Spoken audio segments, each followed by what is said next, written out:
أعوذ بالله من الشيطان الرجيم. بسم الله الرحمن الرحيم. ومن أحسن قولا ممن دعا إلى الله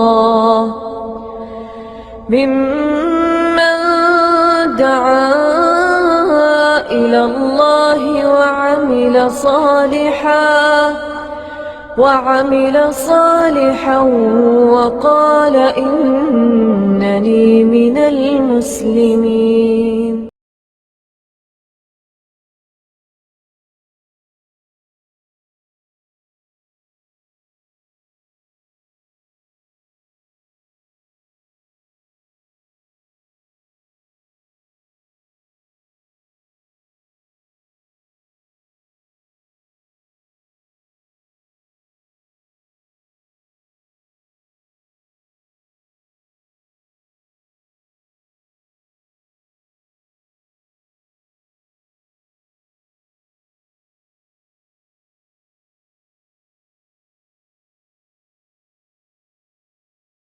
إن الحمد لله نحمده ونستعينه ونستغفره ونعوذ بالله من شرور أنفسنا ومن سيئات أعمالنا. من يهده الله فلا مضل له ومن يضلل فلا هادي له. وأشهد أن لا إله إلا الله وحده لا شريك له وأشهد أن محمدا عبده ورسوله.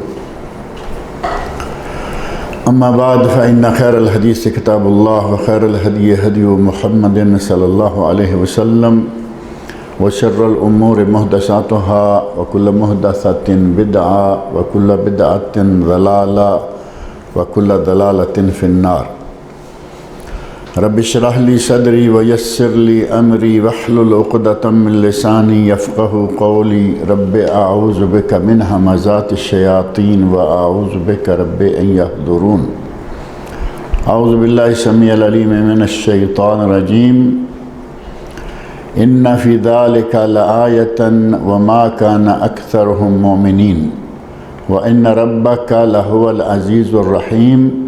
كذبت عاد المرسلين إذ قال لهم أخوهم هود ألا تتقون إني لكم رسول أمين فاتقوا الله وأطيعون وما أسألكم عليه من أجر إن أجري إلا على رب العالمين. أتبنون بكل ريع آية تعبثون وتتخذون مصانع لعلكم تخلدون وَإِذَا بَطَشْتُمْ جَبَّارِينَ. گزشتہ درس میں حضرت نوح علیہ السلام کا واقعہ ذکر ہوا. اس کی کچھ تفصیلات بھی آپ کے سامنے رکھی گئی تھی اور اسی واقعہ کی طرف اشارہ کرتے ہوئے اللہ رب العزت نے ارشاد فرمایا ہے إِنَّ فِي ذَلِكَ لَآيَةً. اس واقعہ میں تمہارے لیے نشانی ہے، درس ہے، سبق ہے، عبرت ہے. اور درس سبق عبرت ظاہر ہے کہ ہمیں سمجھنا مشکل نہیں ہے کہ اللہ رب العزت نے اس قوم کو بہت لمبی ڈھیل دیے رکھی. 950 سال حضرت نوح علیہ السلام وعظ فرماتے رہے اور قوم کو توفیق نہیں ہوئی کہ وہ ان کی بات کو سنیں، سمجھیں اور مان لیں. اور بالآخر جب نوح علیہ السلام نے بد دعا کی کہ یا اللہ ان کو تباہ کر دے، غرق کر دے، تو اللہ رب العزت نے نوح علیہ السلام کی دعا کو قبول کر لیا. معاملہ ان کا ختم ہو گیا، تباہ کر دیے گئے.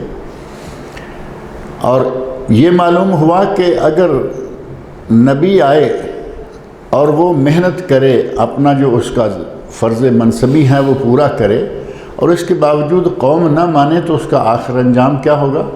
ہلاکت اور تباہی و بربادی. اسی کے بارے میں اللہ رب العزت نے فرمایا إِنَّ فِي ذَلِكَ لَآيَةً. اس واقعہ میں تمہارے لیے سبق ہے، اس واقعہ میں تمہارے لیے بہت ہی زیادہ عبرت کا سامان موجود ہے. اور اسی میں اگر یہ کہیں کہ اگلے کی نصیحت یا اگلے کا مان جانا یہ بات کرنے والے کے ہاتھ میں نہیں ہوتا. بات کرنے والا میں ہوں، دوسرا ہے، تیسرا ہے. بولنے والے کے ہاتھ میں یہ نہیں ہوتا کہ وہ ایسا بولے گا کہ سامنے والے لازم سمجھ جائیں گے. فرق یقیناً ہے. بات کرنے کا انداز میرا اور ہے، آپ کا اور ہے، تیسرے کا اور ہے. حتیٰ کہ ہر شخص کیا کہتے ہیں، ہر گلے را رنگ بوئے دیگر است. ہر پھول کی الگ الگ خوشبو ہے، لیکن خوشبوئیں الگ الگ صحیح. جہاں تک تعلق ہے کہ سامنے والا اس کی بات کو قبول کرے گا، یہ بولنے والے کے بس میں نہیں. اگر ایسا ہوتا تو نوح علیہ السلام نبی ہیں، وہ مولوی تو تھے نہیں، وہ نبی ہیں. نبی بھی نہیں، رسول ہیں، اور نرے رسول بھی نہیں، 5 اولو العزم من الرسل رسولوں میں سے. لیکن 950 سال میں 80 لوگ مسلمان ہوئے. تو اس کا معنی یہ بھی ہوا کہ اس میں ایک درس یہ ہے کہ بولنے والا چاہے کوئی بھی کیوں نہ ہو، سامنے والے کو سمجھانا اور منانا یہ کسی کے بس میں نہیں ہے.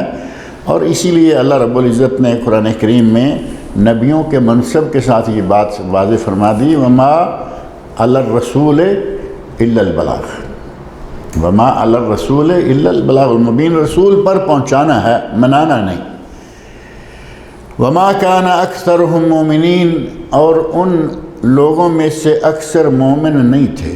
یعنی اب کتنی بڑی قوم تھی، اس میں سے 80 لوگ مسلمان ہوئے تو اکثر مومن کیا ہوں گے. وَإِنَّ رَبَّكَ لَهُوَ الْعَزِيزُ الرَّحِيمُ. اور بے شک تیرا رب جو ہے وہ غالب ہے. تیرا رب غالب ہے.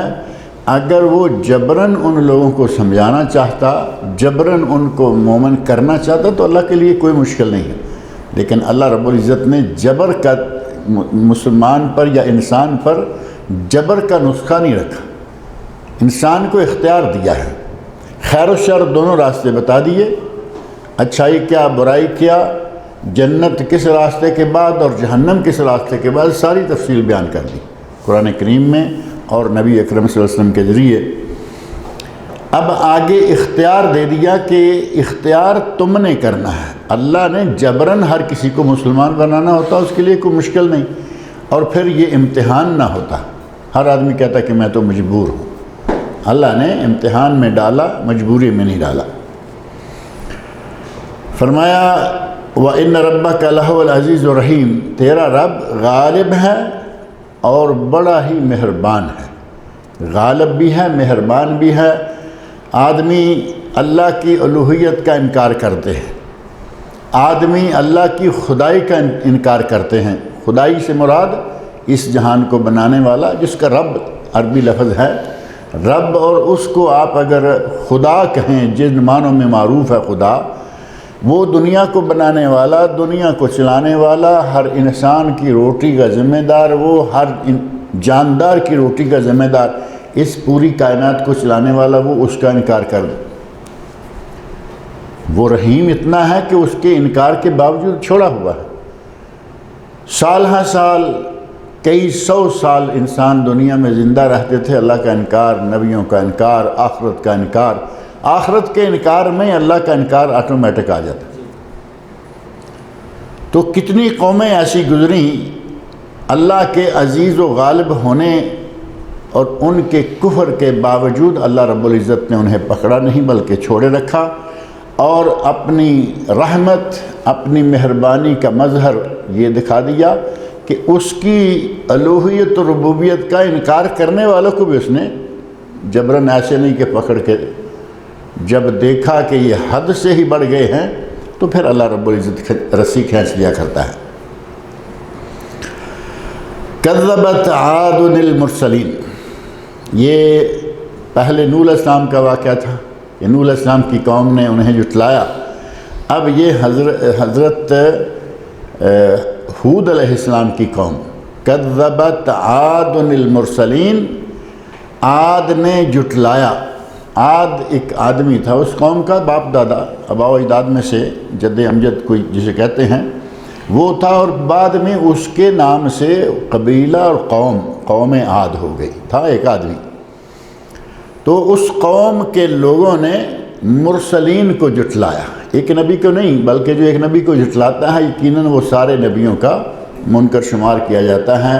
اذ قال لهم اخوهم ہود الا تتقون، جب انہوں نے ہود علیہ السلام جو ان کے بھائی ہیں، اذ قال لهم اخوهم، جب ان کے بھائی ہود علیہ السلام نے کہا الا تتقون، کیا تم اللہ سے ڈرتے نہیں ہو؟ یعنی کیا تم اللہ کا تقوی اختیار نہیں؟ تتقون متقین، یہ لفظ گھوم کما کے جہاں بھی لے کے جائیں جو بھی صیغہ آئے گا، بیس یا جو کہتے ہیں نا روٹ آف دی ورڈز، وہ تقوی پہ آ کے رک جائیں گے۔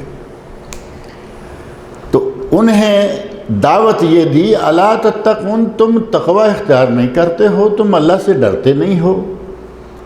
اور یہ ظاہر ہے کہ ہود علیہ السلام نے ان کے کرتوت دیکھے، ہود علیہ السلام نے ان کو دعوت دی، اور ان کا آگے سے کیا جواب آیا، اسی کے جواب میں حضرت ہود علیہ السلام نے بھی اپنی قوم سے کہا الا تتقون، کیا تم اللہ سے ڈرتے نہیں ہو، اللہ کا تقوی اختیار نہیں کرتے ہو؟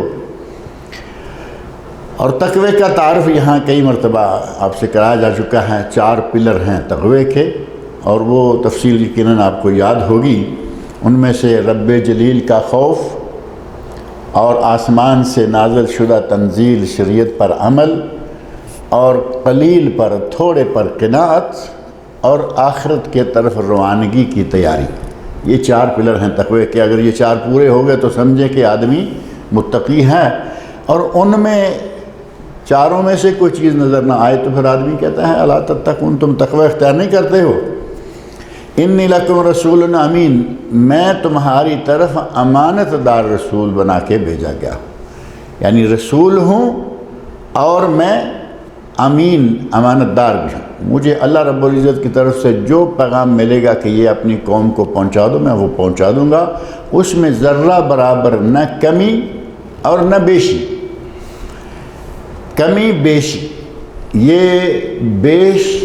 بیش اور پیش، 2 لفظ نا قریب قریبی، اور کہیں میں کبھی پڑھتا ہوں کہ بیش کو پیش اور پیش کو بیش ایسے گڑبڑ کیا ہوا ہوتا ہے۔ بیش کا معنی ہے زیادہ کرنا، اور پیش کا معنی ہے پہلے۔ پیش لفظ یہ جو انڈیکس لکھتے ہیں، بلکہ شروع میں مقدمہ لکھتے ہیں جن کو پری فیس کہتے ہیں، وہ ہے پیش۔ اور ان دونوں کو اکٹھا استعمال کیا جاتا ہے، اردو میں بہت اچھا لفظ ہے بیش از پیش، کہ میں پہلے سے بھی زیادہ محنت کروں گا، پہلے سے بھی زیادہ کام کروں گا۔ بیش از پیش، پہلے سے زیادہ۔ تو نبی رسول کہتے ہیں کہ میں تمہاری طرف امانت دار رسول بنا کے بھیجا گیا ہوں، جو چیز بھی اللہ مجھے دے گا اسے میں کمی بیشی کے بغیر، یہ ہے امانت کا تقاضا، کہ نہ اپنی مرضی سے اس میں سے کانٹ شانٹ کر کے کچھ نکالا، کچھ رکھ لیا، اور نہ یہ کہ ہمارے مولویوں کی طرح ہر مہینے میں نئی سے نئی بدعت داخل کی ہوئی ہے اور کہتے ہیں یہ بھی دین ہے، یہ بھی اجر ہے، یہ بھی ثواب ہے۔ حضرت ہود علیہ السلام کہتے ہیں ایسا میں کچھ نہیں کروں گا، جو اللہ دے گا وہ میں تمہیں پہنچاؤں گا، اور وہی پہنچاتا ہوں، اس کے علاوہ کوئی چیز ایسی نہیں ہے کہ جو میں تمہارے پاس لے کے آتا ہوں۔ فاتقوا اللہ واطیعون۔ اب انبیاء کرام کو، رسولوں کو اپنے آپ کو امین کہنے کی یا امین منوانے کی ضرورت کیوں پیش آ رہی ہے؟ کہ کہیں کسی کے دل میں یہ نہ آ جائے 4 لفظ کہیں سے سنتا ہے اور آگے اس میں جیسے نجومیوں کے بارے میں نا، کہ وہ ایک لفظ شیطان سے سنتے ہیں اور اس میں 100 لفظ اپنی طرف سے ملا کے کہانی گھر کے لوگوں کو بتا دیتے ہیں۔ کاذب المنجمون وان صدقوا، نبی صلی اللہ علیہ وسلم کا ارشاد ہے کہ نجومیوں کی بات اگر کبھی کبھی سچی بھی نکل آئے تو وہ جھوٹے ہیں۔ یہ مطلب نہیں ہے کہ وہ سچ کہہ گئے، نکل گئی بات اور آمنے سامنے سچ ہو گئی، وہ سچ نہیں کہہ رہے، بات سچ ہو گئی۔ یعنی 100 میں سے 1000 میں سے کوئی ایک بات کرے گا تو پاگل آدمی سے کبھی صحیح بات نکل جائے تو کیا اسے عقل مند کہیں گے؟ وہ تو پاگل ہی رہے گا، بات سچی نکل گئی کسی وقت اس زبان سے۔ نبیوں کو اپنے آپ کو امین منوانے کی ضرورت اور امین کہلوانے کی ضرورت اس لیے پیش آتی ہے کہ کہیں ایسا نہ ہو یہ سمجھیں کہ 4 لفظ ملتے ہیں کہیں سے اور باقی یہ ملا لیتا ہے۔ فرمایا نہیں، میں امین ہوں اور اللہ رب العزت کی طرف سے جو امانت مجھے ملتی ہے میں صرف اسی کو آگے پہنچاتا ہوں۔ فاتقوا اللہ واطیعون، یہ وہی الفاظ ہیں جو کہ پہلے نوح علیہ السلام نے بھی کہے، اللہ کا تقوی اختیار کرو، واطیعون، اور میری پیروی کرو، میری اطاعت کرو۔ یعنی نبی کی اطاعت اصلاً اللہ کی اطاعت ہوتی ہے، جیسا کہ نبی صلی اللہ علیہ وسلم کا ارشاد ہے، من اطاعنی فقد اطاع اللہ، جس نے میری اطاعت کی اس نے گویا کہ اللہ کی اطاعت کی۔ نبیوں کی اطاعت اللہ کی اطاعت ہوتی ہے، کیونکہ نبی نے جب اپنی طرف سے اپنی گرہ سے کچھ کہنا ہی نہیں، کہنا وہ ہے جو اللہ تعالیٰ کہے، تو پھر اطاعت بھی تو ظاہر ہے کہ نبی کی کریں گے تو وہ اللہ کی اطاعت ہی ہوگی۔ فرمایا کہ تم اللہ سے ڈرو، فاتقوا اللہ، اللہ سے ڈرو، اللہ کا تقوی دل میں رکھو، واطیعون، اور میری اطاعت کرو، میری پیروی کرو۔ وما اسألکم علیہ من اجر، میں اپنی اس دعوت و تبلیغ پر، اپنی اس محنت پر، اپنے اس آنے جانے اٹھنے بیٹھنے تمہارے پیچھے سفر کرنے پر میں تم سے کوئی اجرت نہیں مانگتا۔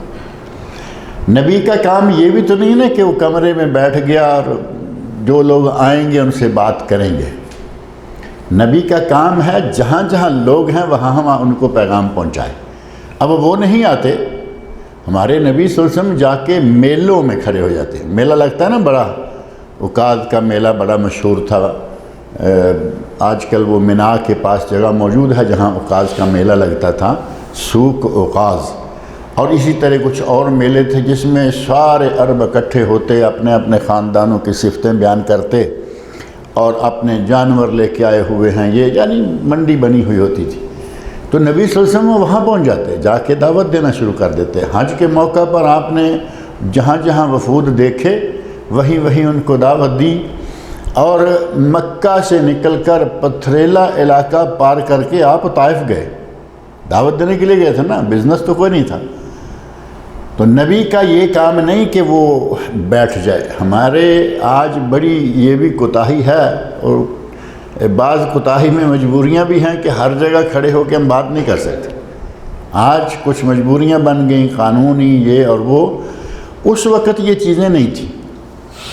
کوئی آدمی کہیں بھی کھڑا ہو کے، لیکن وہ خطرے سے خالی نہیں تھا، خطرے سے وہ بھی خالی نہیں تھا۔ دیکھو، سر کو زخمی کر دیا، جسم کو زخمی کر دیا، پاؤں تک جوتے کے اندر خون جم گیا اور پاؤں باہر نہیں نکل رہا۔ حضرت زید بن حارثہ رضی اللہ عنہ جو ساتھ تھے انہوں نے کھینچ کے آپ کا جوتا جو ہے وہ نکالا۔ اور آج کچھ ایسے لوگ علماء میں سے بھی ہیں جہاں جہاں کسی کا بس چلتا ہے، یعنی جہاں قانونی پابندیاں اتنی نہیں ہیں کہ جہاں چاہے بولو۔ اللہ رب العزت کا بڑا احسان ہے، ہمیں اللہ نے جگہ دی ہوئی ہیں، اوقات دیے ہوئے ہیں کہ کم از کم یہاں آ کے اپنی بات کرو۔ ایسا بھی نہیں ہے کہ بات کہیں کر نہیں سکتے۔ مسجدوں میں بولنے کا اللہ نے موقع دیا ہوا ہے، مرکزوں میں بولنے کا، ٹھیک ہے، قانون کے تحت، یہ نہیں کہ بازار میں کھڑے ہو جاؤ، یہ نہیں کہ کہیں بھی آپ سپر مارکیٹ کے سامنے اپنا، نہیں، پابندی۔ اور جہاں پابندیاں نہیں ہیں، میں ایک شخص کو پرسنلی جانتا ہوں، اللہ رب العزت ان کی مغفرت فرمائے۔ ہمارے گاؤں میں مولانا محمد شفیع صاحب گزرے ہیں۔ وہ اگر یہ کہا جائے کہ ہمارے گاؤں کے عقیدے کی اصلاح کرنے والے وہ پہلے شخص تھے، پہلے پورا گاؤں مشرک تھا جیسے ساری دنیا میں معروف ہے، تو اللہ رب العزت نے انہیں توفیق دی، انہوں نے گاؤں کے لوگوں کا عقیدہ صحیح کیا، اور عقیدہ ایسا صحیح کیا کہ آج اللہ کا فضل ایسا ہے کہ ہمارے گاؤں میں صرف ایک ہی طرح کی مساجد ہے، ساری اہل توحید کی، دوسری کوئی مسجد ہی نہیں ہے، آج تک نہیں بن پائی، ان کو فوت ہوئے بھی عرصہ ہو گیا، لیکن ان کی محنت اور ان کی محنت میں برکت اللہ نے اتنی ڈالی کہ ہمارے آباء و اجداد بھی، ان کے میرے دادا جب اس لائن میں آئے تو اس وقت وہ ایک سمجھے کہ ایک عمر کے قریب تھے، اور اللہ رب العزت نے ان کی اس دعوت کی برکت اللہ نے ان کی محنت کو قبول کیا، اور بعض واقعات ان کے میں نے سنے ہیں، میری ان سے اچھی ملاقات رہی ہے۔ میں اس وقت الحمدللہ دینی تعلیم پڑھنے کی لائن میں شروع ہو چکا تھا، اس کے بعد وہ فوت ہوئے۔ انہوں نے کس طرح دعوت دی، وہ بات ہے جو میں کہہ رہا ہوں کہ ہماری طرح نہیں کہ بیٹھ گئے بولے اور گئے۔ صبح فجر کی نماز پڑھی، کسان لوگ دیہات میں ہل چلاتے ہیں، اور 1 ایکڑ 1 بیگھہ جتنا بھی کھیت ہیں، انہوں نے سورج اگنے کے قریب یا تھوڑا گرم ہونے تک وہ سارا جو ہے ریڈی کرنا ہوتا ہے، پھر اس کو پانی لگاتے ہیں، وہ سارا جو پروسیجر ہے وہ آپ کے علم میں ہے۔ کسان نے ہل جوت لیا اور مولانا اس کے ساتھ کھڑے ہو گئے۔ اب وہ اپنی ہل چلا رہا ہے اور مولانا اس کے ساتھ چل رہے ہیں، اور چلتے ہوئے اس کو واعظ کر رہے ہیں، نصیحت کر رہے ہیں، مسائل بتا رہے ہیں۔ ایک ایک آدمی کے ساتھ پوری پیلی، پورا کھیت تیار کرنے تک اس کے ساتھ چلتے جا رہے۔ اللہ نے ان کی اس قسم کی محنتوں کو رنگ لگایا، اور اس کی برکات ہیں کہ آج پورا گاؤں جو ہے وہ اہل توحید کا ہے، کوئی دوسری مسجد نہیں ہے الحمدللہ۔ تو رسولوں نے یقیناً محنت کی، ہمارے رسول صلی اللہ علیہ وسلم کے واقعات ہمارے سامنے ہیں، اور اسی طرح پہلے رسول بھی کرتے رہے، اور ساتھ کہا وَمَا أَسْأَلُكُمْ عَلَيْهِ مِنْ أَجْرٍ، میں تم سے کسی قسم کا کوئی مطالبہ نہیں کرتا، مجھے نہیں چاہیے کہ پیسہ دو، مجھے نہیں چاہیے دانے دو، مجھے نہیں چاہیے کہ کوئی تعاون کرو، میرا جو کچھ ہے وہ معاملہ میرے رب کے ساتھ ہے۔ اور نبیوں میں سے ہر نبی جو ہے وہ کوئی نہ کوئی کام کرتے تھے۔ آپ نے سنا فلاں نبی بزاز تھے، فلاں نبی نجار تھے، فلاں نبی فلاں کام کرتے تھے۔ نبیوں نے کام کیے، ہاتھ کے ساتھ کام کیے، کارپنٹری کا کام۔ یہ نوح علیہ السلام نے کشتی کیسے بنائی؟ کہیں سے کارپنٹر منگوائے تھے؟ نہیں، وہ خود بناتے تھے۔ تو مطلب بہترین کارپنٹر وہ تھے کہ انہوں نے کشتی تیار کی۔ اسی طرح دیگر انبیاء کے بارے میں کوئی نبی یہ کر رہا ہے، کوئی نبی، ہمارے نبی تاجر تھے صلی اللہ علیہ وسلم۔ پہلے بچپن میں، لڑکپن میں راعی غنم، بکریاں چراتے رہے، اور جوان ہوئے تو تجارت کا پیشہ اختیار کیا۔ یہ نہیں تھا کہ سامنے والوں کی جیب پہ نظر رکھی ہوئی ہے کہ ہر مہینے ہمیں کچھ آئے گا، نہیں، وہ نظر اللہ پہ رکھی ہوئی ہے، اور اپنی روزی روٹی کے لیے وہ اپنے کام کاج سے فائدہ اٹھاتے تھے۔ اور پھر جب حضرت خدیجہ رضی اللہ عنہا سے نکاح ہو گیا، پیسے کی ریل پیل ہو گئی، وہ مالدار خاتون تھیں، اور انہوں نے قربانی دی، اپنا نفس نبی صلی اللہ علیہ وسلم کے سپرد کیا، بیوی ہو گئی، اور مال بھی ساتھ ہی اللہ کے نبی کے سپرد کر دیا کہ اب یہ آپ جانیں اور آپ کا کام جانیں، ہم یہ گھر میں بیٹھے۔ تو اللہ رب العزت نے شادی بھی، بیوی بھی، دولت بھی، ہر چیز بے شمار کر دی۔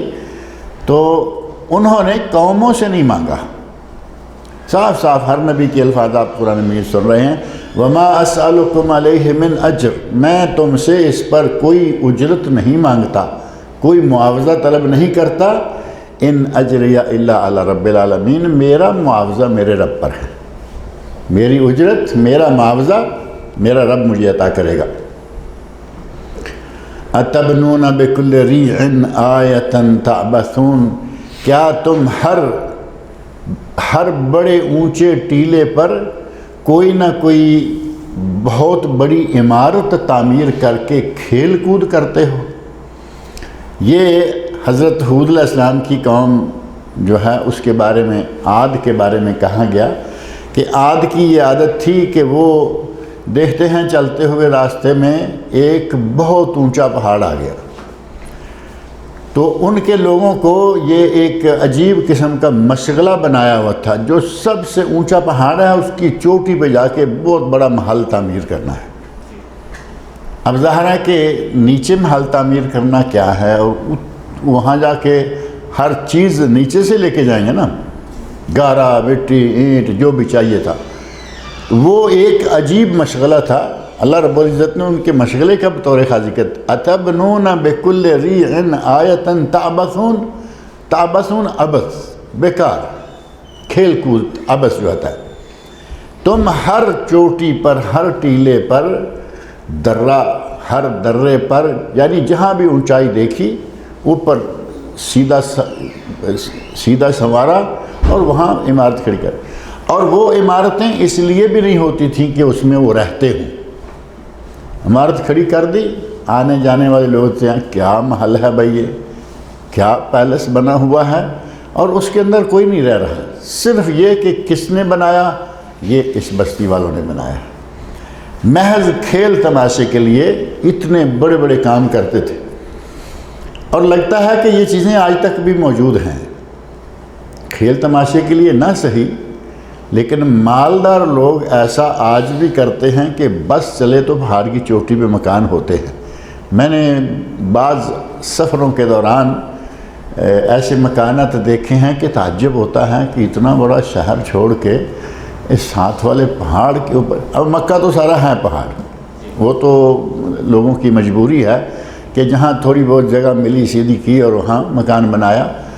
اب باقی شہروں میں بھی کچھ اسی طرح کے مکانات موجود ہیں کہ پہاڑی ہے اور پہاڑی کو بڑا زبردست طریقے سے سیٹ کیا، راستہ بھی بنایا، اوپر چوٹی پر عمارت بھی بنائی، اور واقعی قصر جسے کہہ سکتے ہیں نا، پیلس، اس طرح کے پیلس.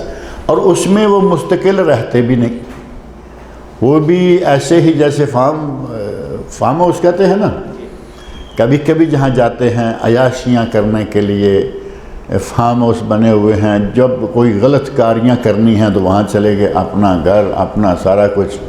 تو اسی انداز سے یہ دیکھو کب ہود علیہ السلام کی قوم میں یہ بات تھی کہ پہاڑوں کے اوپر اعلیٰ قسم کے مکانات بنا کے اللہ نے فرمایا اتبنون بکل ریع آیۃ تعبثون، کیا تم ہر بڑے ٹیلے پر کوئی بڑا محل تعمیر کرتے ہو، تعبثون، اور اس سے کھیل کود کرتے ہو، یعنی محض کھیل کود کے لیے. عجیب شوق تھا. اس وقت کوئی پیسہ بھی خاص خرچ نہیں ہوتا تھا، کیونکہ پیسے ویسے تو اب آئے شروع ہوئے نا. اس وقت یہی تھا کہ کسی پہ بھی زور چڑھا، آؤ ہمارے ساتھ کام کرو. یہ چیزیں تو آج بھی ملتی ہیں نا، کہ کچھ لوگ ایسے ہوتے ہیں جیسے غلام ہیں، جو بڑے صحرائی علاقوں میں دیہاتی ماحول ہیں، وہاں آج بھی اسی طرح ہے. لوگ بالکل غلامانہ زندگی بسر کر رہے ہیں. ہمارے سندھ کا علاقہ ہے، سندھ بلوچستان، دونوں علاقوں میں سرداری نظام ہے. سردار ہے، ساری دنیا جتنی اس کے تابع ہے سارے ایسے ہیں جیسے غلام. کسی بھی قسم کی کوئی چیز وہ کہیں گے ان کو ماننا ہے، ہر فیصلہ ان کا چلتا ہے. تو یہ فیصلے اسی طرح کے انداز پہلی قوموں میں بھی رہے ہیں. وَتَتَّخِذُونَ مَصَانِعَ لَعَلَّكُمْ تَخْلُدُونَ، اور تم بڑے صنعت کاری کے ساتھ بڑے بڑے مکان بناتے ہو اور ایسے لگتا ہے کہ تم شاید ان میں ہمیشہ رہو گے. لَعَلَّكُمْ تَخْلُدُونَ، گویا کہ تم ہمیشہ یہاں رہنے والے ہو، خالد مخلد ہو. یعنی ایک رہائشی مکان کہ ہم اس میں رہیں گے، نارمل سا مکان بنا لیا، اس میں رہنے لگ گئے، وہ ایسا نہیں، بلکہ مصانع، مصنع کا اصل معنی ہوتا ہے کارخانہ، مصانع اس کی جمع ہے، اور اسی سے صنعت کاری بھی ہے.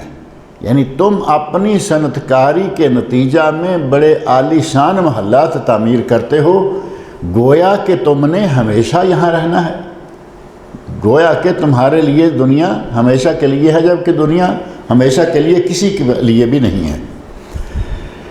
وَتَتَّخِذُونَ مَصَانِعَ، اور تم بڑی صنعت کاری کے ساتھ مضبوط محل تعمیر کرتے ہو، لَعَلَّكُمْ تَخْلُدُونَ، اور گویا کہ تم ہمیشہ یہاں رہو گے. وَإِذَا بَطَشْتُمْ بَطَشْتُمْ جَبَّارِينَ، اور جب کسی کو تم پکڑتے ہو تو بڑے ظالمانہ جابرانہ طریقے سے پکڑتے ہو. جب بھی کسی پہ تم ہاتھ ڈالتے ہو تو بڑا سخت ہاتھ ڈالتے ہو. یعنی یوں سمجھیں کہ غریبوں پر ظلم کرنے کا انداز جو ہے وہ ذکر ہوا کہ جب تم کسی پہ ہاتھ ڈالتے ہو تو بڑا سخت ہاتھ ڈالتے ہو، ظلم کے ساتھ اس کو پکڑتے ہو. اور بطش کا لفظ جو ہے یہ ہوتا ہی سخت پکڑ کے ساتھ. اللہ رب العزت نے بھی کہا نا کہ ان بطش ربک لشدید، تیرے رب کی پکڑ بہت سخت، یعنی وہ پکڑ لے تو سمجھو کہ آدمی گیا. اسی طرح اس قوم کے بارے میں کہا گیا کہ وہ قوم بھی بہت ہی سخت پکڑ میں لے لیتی تھی، جس کو پکڑتے بہت سخت پکڑتے. اور حضرت حود علیہ السلام کہتے ہیں فاتقوا اللہ وأطیعون، تم اللہ کا تقوی اختیار کرو اور میری اطاعت کرو. ان کا تذکرہ ابھی کچھ باقی ہے، انشاءاللہ اگلے درس میں ذکر کریں گے. اللہ رب العزت مجھے اور آپ سب لوگ کو قرآن کریم پڑھنے، سننے، سمجھنے اور اس کے احکام پر عمل کرنے کی توفیق عطا فرمائے.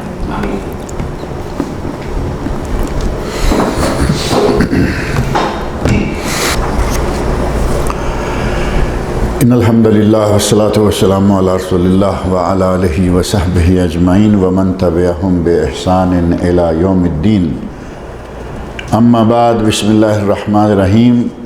عن ابی ہریرہ رضی اللہ تعالی عنہ قال قال رسول اللہ صلی اللہ علیہ وسلم خیر صفوف الرجال اولها وشرها آخرها وخیر صفوف النساء آخرها وشرها اولها. رواہ مسلم. یہ حدیث صحیح مسلم میں ہے، جو صحیح بخاری کے بعد دوسرے درجے کی حدیث کی کتاب ہے. گویا کہ قرآن کریم کے بعد یہ دوسری صحیح ترین کتاب ہے، پہلی بخاری شریف اور دوسری مسلم شریف. اور محدثین کا جو معروف علماء ہیں ان کا کتابوں میں ایک انداز ہے، اور وہ آج تک بھی چلتا آ رہا ہے، کہ جو حدیث صحیح بخاری میں آ جائے اور مسلم میں آ جائے وہ کسی دوسری پھر کتاب کا نام نہیں لیتے، کیونکہ اب کیا ضرورت ہے، بخاری مسلم ختم. اکیلی بخاری میں آ جائے کسی کا نام نہیں لیں گے، اکیلی مسلم میں آ جائے کسی کا نام نہیں لیں گے. اب ان دو میں سے کسی میں نہیں ہے تو پھر 2، 4، 6 کتابوں کا ذکر کریں گے، کیونکہ ان میں ضعیف حدیث موجود ہیں، یہاں ضعیف حدیث کو ہے نہیں. تو یہاں بھی وہی انداز ہے. یہ اس سے پہلے آپ حدیث دیکھیں، رواہ ابو داود والنسائی وصححہ ابن حبان، 3 کا نام لیا کیونکہ وہاں بخاری مسلم نہیں ہے. یہاں رواہ مسلم، بس اس کو مسلم نے روایت کیا ہے. اس میں حضرت ابو ہریرہ رضی اللہ عنہ بیان کرتے ہیں کہ نبی صلی اللہ علیہ وسلم نے ارشاد فرمایا خیر صفوف الرجال اولها، مردوں کی بہترین صفیں پہلی ہیں. یعنی صف اول کا نمازی تو لفظ مشہور ہے نا، کہ وہ تو جی صف اول کا نمازی ہے، یعنی مسجد میں شروع کے لوگوں میں اب پہلا نہ صحیح تو پہلے 20-15 لوگوں میں سے وہ ایک ہوتا ہے جو پہلی صف میں ہوتے ہیں. تو یقیناً پہلی صف کا نبی صلی اللہ علیہ وسلم نے مقام بھی بیان کیا ہے کہ پہلی صف کے لوگ یہ اسی میں موجود ہے. خیر صفوف الرجال اولها، مردوں کی صفوں میں سے بہترین صف پہلی صف، وشرها آخرها، اور بری صف آخری صف. اب یہ بری کس اعتبار سے ہے؟ ایک تو یہ کہ لیٹ آئے 1 رکعت گزر گئی، دوسرا اس سے بھی لیٹ آیا، دوسری رکعت بھی گزر گئی، دوسری تیسری صف میں جگہ ملی، ایک اور لیٹ آیا، تیسری رکعت بھی گزر گئی، چوتھی 5ویں صف میں جگہ ملی، ایک ہماری طرح کا آخر میں آیا، اتحیات میں آ کے بیٹھا، کوئی رکعت بھی اسے نہیں ملی اور بیٹھا بھی کہاں؟ اس محلے میں جا کے. یعنی مسجد کے بعض دفعہ درمیان میں دروازے لگا کے تھوڑا سا حصہ الگ کر دیا گیا ہوتا ہے کہ جس میں زیادہ آ کے بعد میں لوگ دوسری جماعت کراتے ہیں، وہاں ہمارے جیسوں کو وہاں جگہ ملتی ہے، اتنے لیٹ آتے ہیں. تو یہ تو بری صف ہوئی یا نہیں ہوئی؟ پہلی صف کے مقابلے میں یہ بری صف شمار ہوگی کیونکہ یہ لیٹ آئے گا. لیکن یہاں ایک وجہ اور ہے، یہاں مرد بھی ہیں مسجد میں، عورتیں بھی ہیں مسجد میں. مسجد نبوی میں تو اسی طرح تھا نا، آگے مرد اور پیچھے عورتیں. اس اعتبار سے مردوں کی بری صف آخری اس لیے کہا گیا کہ یہ جہاں صف ختم ہوگی وہاں پیچھے عورتوں کی صف شروع ہو جائے گی. یعنی عورتوں کے قریب ترین یہ صف ہے جو مردوں کی آخری ہے. درمیان میں چاہے کچھ جگہ ہوگی لیکن آگے پھر صف عورتوں کی شروع ہو گئی. عورتوں کی آواز کسی نہ کسی طرح یا کوئی نہ کوئی حرکت قریب ہونے کی وجہ سے وہ آدمی کے کانوں کو ٹکرا سکتی ہے اور نماز میں وہ خلل انداز ہو سکتی ہے. اس لیے فرمایا کہ مردوں کی بدترین صف وہ ہے. حالانکہ نمازیوں کی بدترین کیا معنی ہے؟ معنی صرف یہ ہے کہ یہ عورتوں کے قریب جا نکلتی ہے۔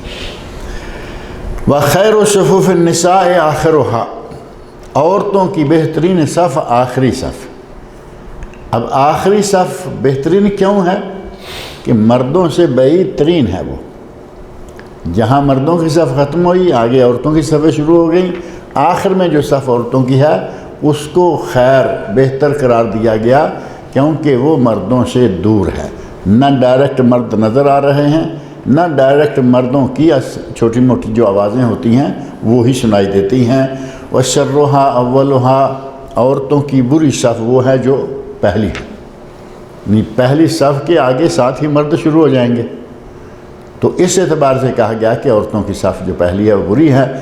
یہ ہے جہاں آگے پیچھے مرد اور عورتیں ہوں، چاہے درمیان میں کپڑا ہی کیوں نہیں، کپڑا کوئی پردہ تو نہیں نہ ہوتا اتنا بڑا، آوازیں وغیرہ سب آتی، لیکن اگر ایسا ہو جیسے آج کل ہمارے یہاں ہے کہ عورتیں الگ تھلگ کھڑی ہیں، ان کا کمرہ ملتا ہوا مسجد سے لیکن الگ، پاکستان انڈیا میں ویسے ہوتا ہے، یہ محراب ہے اور یہاں گیلری ڈال کے عورتوں کو جگہ بنا کے دے دی گئی، تو وہ گویا کہ بالکل مردوں کے اوپر پہلی صف میں کھڑی ہیں، یا کبھی ایسا ہے کہ پیچھے والے حصے میں گیلری بنا دی، اوپر ہیں لیکن مردوں سے الگ تھلگ ہے۔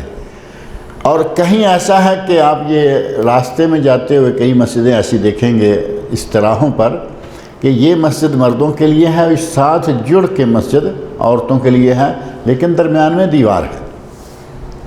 اب ایسی شکل اگر ہو کہ مردوں کی عورتوں کی صف بالکل الگ تھلگ ہو تو پھر عورتوں کی پہلی صف اول شمار ہوگی اور مردوں کی پہلی آخری جو ہے اس میں شر کا لفظ نہیں آئے گا، اگرچہ افضل اول ثانی اور اس کے بعد افضلیت گھٹتی جائے گی، البتہ جہاں تک تعلق ہے کہ عورتوں کی پہلی صف جو ہے وہ شرّها ہے، وہ اس وقت ہے جب یہ آگے پیچھے ہوں، اگر الگ الگ انتظام ہے تو عورتوں کی بھی پہلی صف جو ہے وہی افضل شمار کی جائے گی۔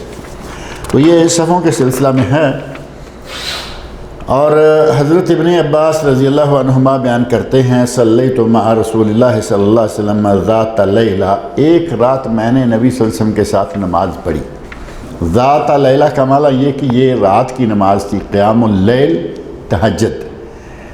اور دوسری حدیث میں یہ بخاری مسلم کے الفاظ ہیں، بعض حدیث میں آتا ہے کہ بت عند خالتی میمونہ، ایک رات میں نے اپنی خالہ میمونہ کے گھر میں گزاری، اور نبی صلی اللہ علیہ وسلم اس رات اس گھر میں تھے۔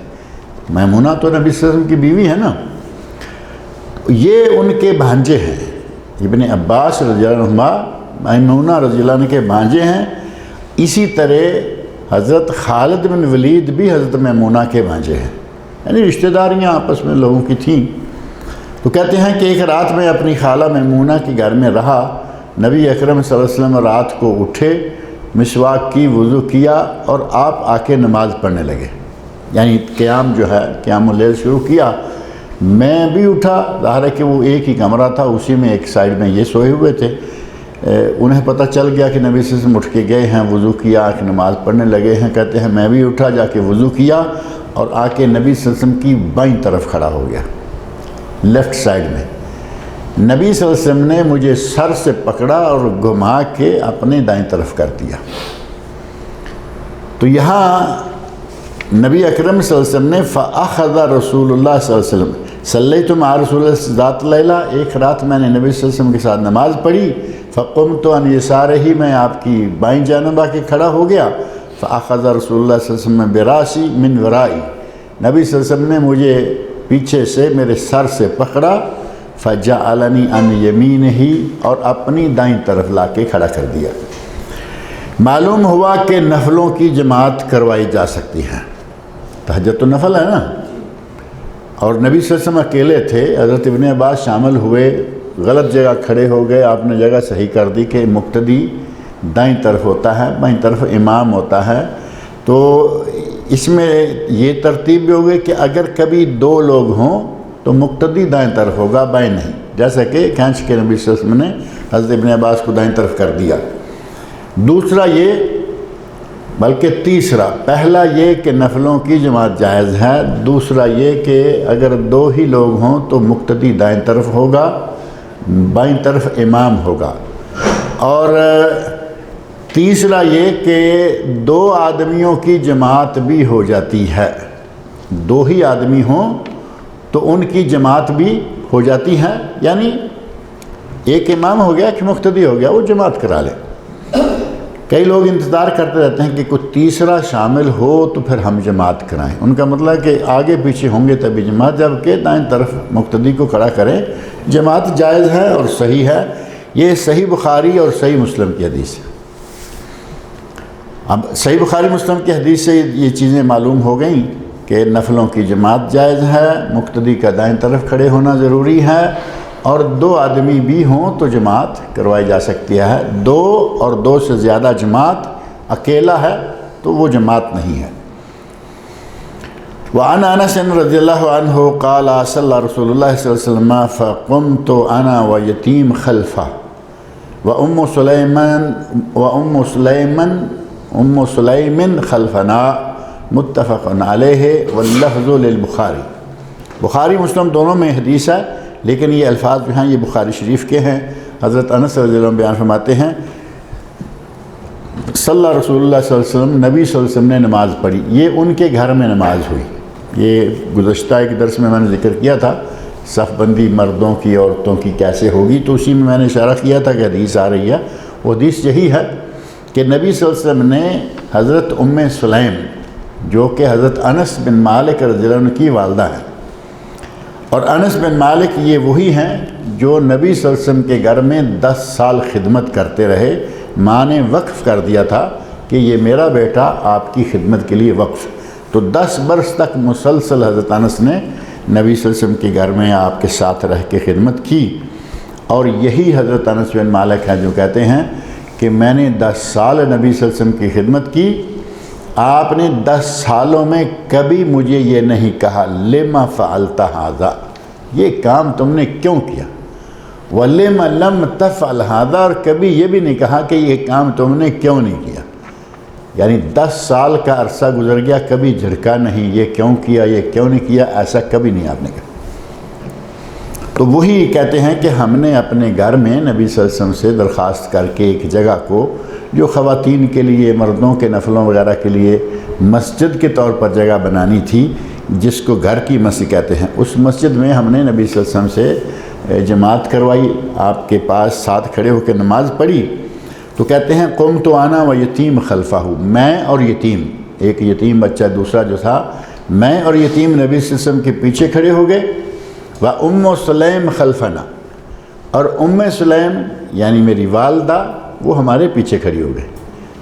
تو معنی یہ ہوا کہ اگر امامت کروائیں تو دائیں طرف نہ بیوی کھڑی ہو سکتی ہے، نہ بہن، نہ ماں، نہ کوئی عورت، چاہے وہ محرم ہے، غیر محرم کا تو ذکر ہی نہ کریں، محرم ہے اور چاہے کوئی بھی ہے، وہ ساتھ دائیں طرف نہیں کھڑی ہو سکتی۔ اگر صرف 2 ہی لوگ ہیں، میاں بیوی ہیں مثلا، یا ماں بیٹا ہے، بھائی بہن ہیں، تو امام کی شکل میں اکیلا آگے رہے گا اور اکیلی پیچھے رہے گی۔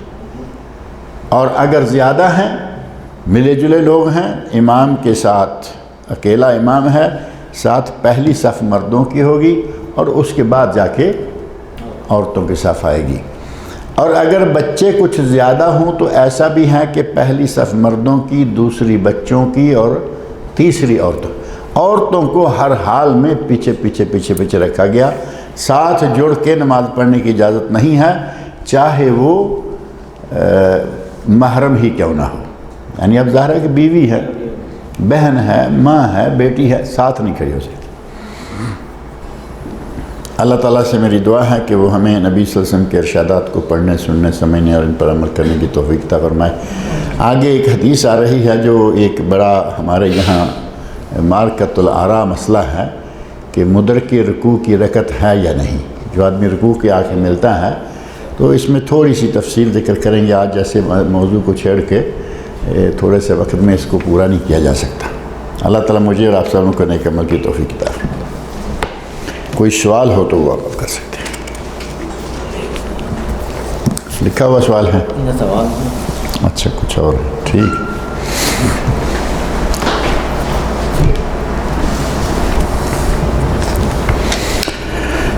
ارشد بھائی ہیں ہمارے غالباً سبیخہ میں رہتے ہیں نا، ان کی طبیعت، ان کے بڑے بھائی کی طبیعت خراب ہے، ارشد کے بڑے بھائی کی طبیعت خراب ہے، انہوں نے آپ سے درخواست کی ہے کہ اللہ رب العزت سے دعا کریں کہ اللہ رب العزت انہیں شفائے کاملہ و عاجلہ عطا فرمائے۔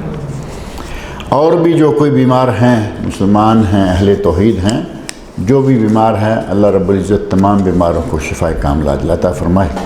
پچھلے دنوں کچھ موتیں ہو گئی تھیں، کل جمعہ میں بعض ساتھیوں نے دیا تھا لکھ کے بھی کہ اہل توحید ہیں، اچھے لوگ تھے، وفات پا گئے، وہ اور دیگر جو بھی کوئی مسلمان فوت ہوئے ہیں اللہ رب العزت ان کی مغفرت فرمائے، بشری کوتاہیوں کو اللہ معاف کرے، اللہ تعالیٰ ان کو جنت الفردوس میں اعلیٰ مقام عطا فرمائے۔ صحابہ کرام رمضان کے 6 مہینے باقی رہے تو ایک دعا کیا کرتے تھے، وہ بات معروف ہے بہت کہ 6 مہینے ہوتے تو دعا مانگتے اللہم بلغنا رمضان، اور رمضان کے گزر جانے کے بعد 6 مہینے دعائیں مانگتے رہتے کہ یا اللہ ہماری رمضان کی باتوں کو قبول فرما۔ یہ خطبوں میں، درسوں میں یہ بہت معروف ملتا ہے، لیکن مجھے تحریری شکل میں کسی سند کے ساتھ باقاعدگی سے ایسا جس کو میں کہوں کہ معتبر بات ہے مجھے نہیں نظر آیا، لیکن یہ یقیناً بات ہوگی کہ وہ دعائیں مانگتے ہوں گے جیسے آج بھی نیک لوگ چاہتے ہیں کہ یا اللہ روزے آئیں، روزے رکھیں، اور کچھ ایسے بھی ہیں جو چاہتے ہیں کہ وہ تو رمضان تو قریب آ گیا، ان کو ڈر آنا شروع ہو جاتا ہے، ابھی 2-3 مہینے رمضان باقی ہوتا ہے، ان کی جان پہلے سے نکلنا شروع ہو جاتی ہے کہ رمضان آ رہا، روزے رکھنے۔ تو ہر طرح کے لوگ جو ہیں وہ ہمیشہ رہے ہیں، جن کو اللہ رب العزت نے توفیق دی وہ روزے رکھتے ہیں، روزے کا استقبال بڑی خوشی سے کرتے ہیں، اور جو لوگ شیطان کے جھانسے میں رہتے ہیں ان کو رمضان دور سے آتا ہوا بھی ڈراتا ہے اور قریب آ کے بھی ڈراتا ہے، وہ ہر حال میں ڈرتے ہی رہتے ہیں۔ اور صحابہ کرام کے بارے میں اس طرح کی بات اگر کہیں کہ غلط ہیں تو ایسا نہیں ہے، وہ یقیناً ایسے لوگ تھے کہ اللہ رب العزت سے رمضان کی آمد کی دعائیں مانگیں اور گزرنے کے بعد قبولیت کی دعائیں مانگیں۔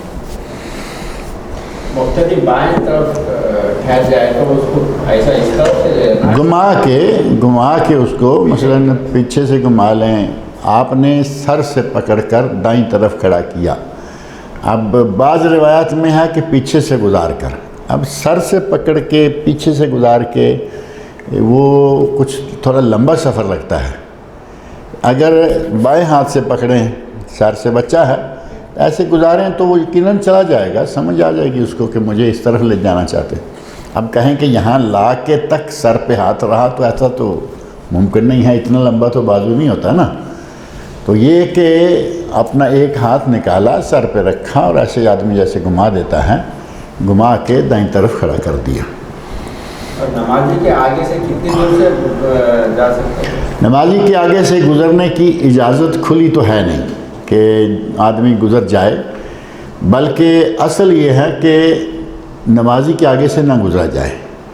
البتہ بعض اہل علم نے، مولانا حافظ محمد یحییٰ عزیز رحمۃ اللہ علیہ پاکستان کے ایک بہت بڑے عالم اور بہت بڑے متقی انسان گزرے ہیں، یہ جو صہیب میر محمدی صاحب ہیں، قاری صہیب، ان کے بزرگان میں سے ہیں، وہ بھی میر محمدی تھے، یہ بھی میر محمدی ہیں، تو وہ ایک کتاب لکھے ہیں 5 اصول، اردو میں ہے، چھوٹی سی کتاب ہے، اس میں انہوں نے ایک بات لکھی ہے جو بڑی اچھی لگتی ہے، اس کی کوئی ایسا تو نہیں کہ انہوں نے دلیل ذکر کی ہو، لیکن انہوں نے ایک اچھا نظریہ پیش کیا ہے، کہا کہ اگر نمازی سے 5-6 صف چھوڑ کر آگے سے گزر جائیں تو انشاءاللہ خیر، یعنی 5-6 صف چھوڑنے کا معنی یہ کہ نمازی اگر نماز پڑھ رہا ہے سنت کے مطابق تو اس کی نظر سجدے کی جگہ ہوگی، اور 6 صفوں کے بعد دکھتا نہیں، 1-2 صفوں کے بعد 3 تک شاید نظر جاتی رہے گی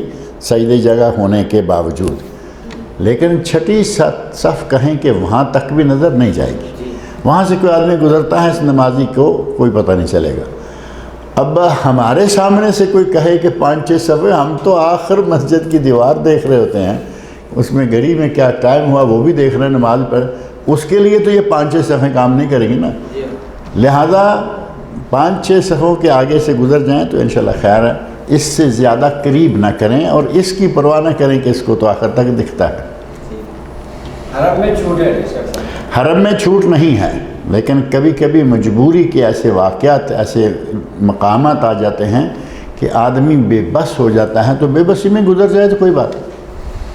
کل جمعہ تھا، میں نماز پڑھنے لگا، میں صف اول میں تھا اس وقت، بالکل اپنے اس ٹیبل کے سامنے، جیسے یہ ٹیبل ہے، میں نے ابھی اٹھ کے درس دینا ہے، تو میں یہاں آ کے میں نے نماز شروع کی۔ یہاں سے ایک صاحب آئے اور یہاں ایک صاحب بیٹھے ہوئے ہیں جو کہ ہمارے پاکستانی ہیں، اور مستقل وہ جمعے میں درس میں آتے ہیں، بیٹھتے ہیں، اور عموماً یہیں بیٹھے ہوتے ہیں۔ اس آدمی نے نکلنا چاہا، اس نے روکا، پھر وہ بڑا، اس نے روکا، لیکن آخر وہ نکل گیا۔ نماز کے بعد میں نے ان سے پوچھا کہ یہ آدمی تھا جو نکلا میرے آگے سے؟ تو وہ کہنے لگے کہ نہیں، یہ نہیں تھا، وہ تو باہر بھی نکل گیا ہے، جو محراب کا دروازہ ہے اس راستے سے وہ باہر بھی نکل۔ تو اللہ عالم اس کو کیا مجبوری ہوگی کہ روکنے کے باوجود وہ نہیں رکا، اور اس وقت جنازے بھی نکلتے ہیں نا اسی راستے سے، تو شاید کہیں اس کو جنازے کو پہنچنا تھا، کیا تھا۔ میں نے کہا اگر یہ ہے تو اس کو میں پکڑ کے بٹھا کے بتاتا ہوں اچھی طرح، کیونکہ وہ مجھے جانتا تھا اور میں اسے، ہماری مسجد کے امام ہیں وہ، میں نے کہا کہیں ایسا نہ ہو کہ امام صاحب یہ کام کر گئے ہوں۔ تو یہ ہے کہ اگر 5-6 صفوں کے بعد گزر جائیں تو انشاءاللہ گنجائش۔ کرسی پہ بیٹھ کر نماز پڑھنا، یہ جو مسجدوں میں کرسی کلچر آ گیا ہے نا، وہ ٹھیک نہیں ہے۔ آج آپ کو ہر مسجد میں 4-6-10 کرسیاں، رنگا رنگ کرسیاں، مختلف ڈیزائنوں کی کرسیاں، کچھ 5 سٹار کرسیاں بھی ملیں گی مسجد میں، 5 سٹار، ادھر بھی گدی، ادھر بھی گدی، یہاں بھی گدی، کچھ گنوا کے سجدے کے لیے بھی گدی کی جگہ میں، تو وہ سسٹم ٹھیک نہیں ہے۔ ایک آدمی بھاگتا ہوا آ رہا ہے، بالکل اسے آپ نہیں کہہ سکتے کہ یہ کسی بھی طرح بیمار ہے۔ ایک آدمی کے گھٹنے میں تکلیف ہے تو وہ چلتے ہوئے محسوس ہو جاتا ہے کہ اس کے گھٹنے کام نہیں کرے، ایسے جوانوں کی طرح دگڑ دگڑ دگڑ دگڑ دگڑ کرسی پہ۔ اب کرسی پہ آ کے بیٹھ کے وہ ساری نماز ہی کرسی پہ بیٹھ کے پڑھ گیا۔ اب ایسے آدمی کو کیسے کہیں گے کہ وہ معذور ہے؟ معذوری اس کی ہے کہ اس کے گھٹنے بینڈ نہیں ہوتے، تو اس کے لیے صرف سجدوں کی جگہ، 2 سجدوں کے درمیان بیٹھنے والی جگہ اور اتحیات، ان 2 وقتوں کے علاوہ کرسی پہ بیٹھنا جائز نہیں ہے۔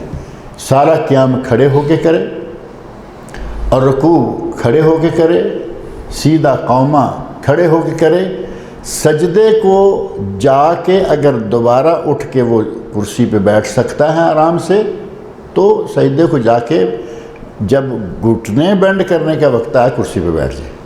اور ایسے لوگ موجود ہیں، میں دیکھتا ہوں، وہ 2 سجدوں کے درمیان ایک مرتبہ اٹھ کے گھٹنوں کے اوپر کھڑے، یعنی گھٹنے اور سیدھے کھڑے ہیں، گھٹنے پیچھے نہیں لے جا سکتے، کوئی بات نہیں، جتنے تک آ کے کھڑے ہو گئے، دوسرا سجدہ کیا، اور جب اٹھنا ہے تو اٹھ گئے، اور اگر بیٹھنا ہے اتحیات تو کرسی پہ آ گئے۔ اتنی تو گنجائش ہو سکتی ہے، ہمارے یہاں اتنی نہیں، ہمارے یہاں ساری نماز ہی کرسی پہ پڑ جاتی۔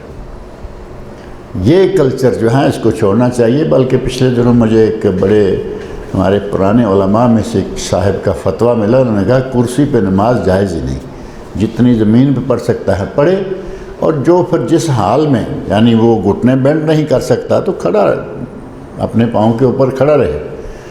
یہ تو ضروری نہیں ہے نا کہ وہ اپنے گھٹنا توڑ لے، لیکن کرسی کو چھوڑ دے۔ کرسی پہ نماز پڑھنا جو ہے اس کو معتبر شمار نہیں کیا گیا، لہذا کوشش کرنی چاہیے کہ چھوٹی موٹی تکلیف ہو بھی جائے تو زمین پہ نماز پڑھے۔ اور ویسے بھی آپ یقیناً یہ محسوس کرتے ہوں گے کہ کرسی پہ بیٹھ کے نماز پڑھنے والے کو دیکھ کر بھی پتہ چل جاتا ہے کہ جو مزہ زمین پر نماز پڑھنے کا ہے کرسی پر نہیں۔ کرسی والے جو ہیں وہ وہی بات تو 5 سٹار 4 سٹار نمازیں ہو جاتی ہیں، تکلیف کسی قسم کی نہ ہونے پائے۔ اللہ کی راہ میں چھوٹی موٹی تکلیف گھٹنوں میں ہے، ٹھیک ہے، پورے بینڈ نہ کر سکتے، اس طرح آپ کے نہیں ملتے، اس طرح تو ہوتے ہیں، سیدھا 2 سجدوں کے درمیان بیٹھ جائے، تحیات پہ اسی طرح بیٹھ جائے. پھر اس کے علاوہ گھٹنے کو بینڈ نہیں کر سکتا، آگے نکال لے، آلتی پالتی مار کے بیٹھ لے، جیسے بیٹھ سکتا ہے لیکن زمین پہ بیٹھ. وہ کرسی ہم نہ گھر میں چھوڑتے ہیں نہ دفتر میں چھوڑتے ہیں، اب مسجد میں بھی نہیں چھوڑتے. کرسی ہمیں نہیں چھوڑتی اور ہم کرسی کو نہیں چھوڑتے. اللہ تعالی ہمیں سنت کے مطابق نماز ادا کرنے کی توفیق عطا فرمائے.